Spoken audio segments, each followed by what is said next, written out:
आंबा परिपक्व पक्व या संदर्भात एक व्हिडिओ मी सोडला होता. या व्हिडिओमध्ये बऱ्याच जणांच्या भरपूर कमेंट आल्या, 70-80 लोकांनी कमेंट केले. आता त्या कमेंटला उत्तर म्हणून हा व्हिडिओ बनवतो मी. आता पक्व आंबा कसा ओळखायचा, काही नाही कमेंट चांगले गेलेत, काही नाही थोड्याशा म्हणजे त्यांना अवघड वाटले, काही प्रश्न विचारले त्यांना सांगायचं उत्तर देतो मी. आता पक्व आंबा, आता तुम्ही म्हणणार की पक्व आंबा कसा ओळखायचा. जर आंबा कच्चा असेल म्हणजे पाडाला लागला नसेल तर हा आंबा असा तरंगतो बघा पेल्यात, अवघा ह्या तरंगतो. आणि पक्व आंबा, पक्व झालेला आंबा कसा ओळखायचा तर हा आंबा पाण्यात तरंगतो म्हणण्यापेक्षा, आता हे छोटा पेला आहे माझ्या रानात वस्तू नाहीत, म्हणजे पाण्यात कसा बुडवायचा ते दिसला पाहिजे, पारदर्शक पण पाहिजे, पण ठेवला आहे मी पेल्यात, तुम्हाला दाखवतो मी. आता हा जो देठाकडचा भाग असतो म्हणजे हा पोर्शन, हा डबरा पडणं अत्यंत आवश्यक आहे.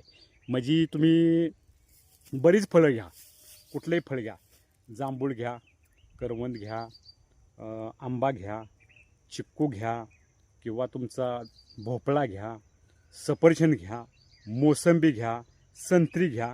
ज्या बाजूला देठ आहे त्या बाजूला असा खोलगट भाग तयार झाला असतो तर ते परिपक्व फळ झालं म्हणायचं.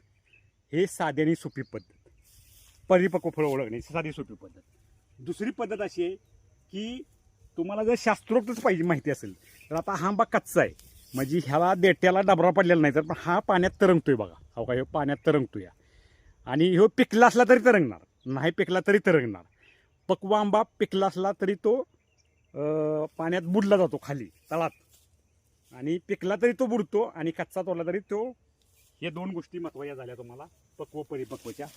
दुसरी गोष्ट अशी आहे की बॅगिंग काय प्रकार आहे तर स्कॉर्चिंग होणे म्हणून आता ह्या शेतकऱ्याने बॅगिंग केलं आहे बघा. तुम्हाला आता मी बॅग सोडून दाखवतो. अहो का, इथं बॅगिंग केलेलं आहे. या बॅगिंगचे फायदे काय होते तर स्कॉर्चिंग होणे फळाला, आणि फळ अतिशय चांगलं राहतं बघा.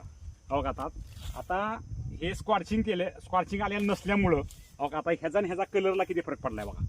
अहो का, हा स्कॉर्चिंग नाही आणि हा पक्वतेकडे नाही, म्हणजे पक्व झालेलाच आंबा. आता इथं मऊ बी लागतोय बघा माझ्या हातात, इथं मऊ लागतोय, हा मऊ लागत नाही.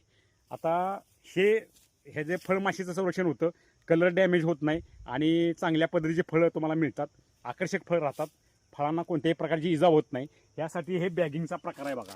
हे कागदी बॅग आहेत, वायुविजन होतो, ऑक्सिजन जातो, त्यामुळे फळ खराब होत नाही. व्हिडिओ कसा वाटला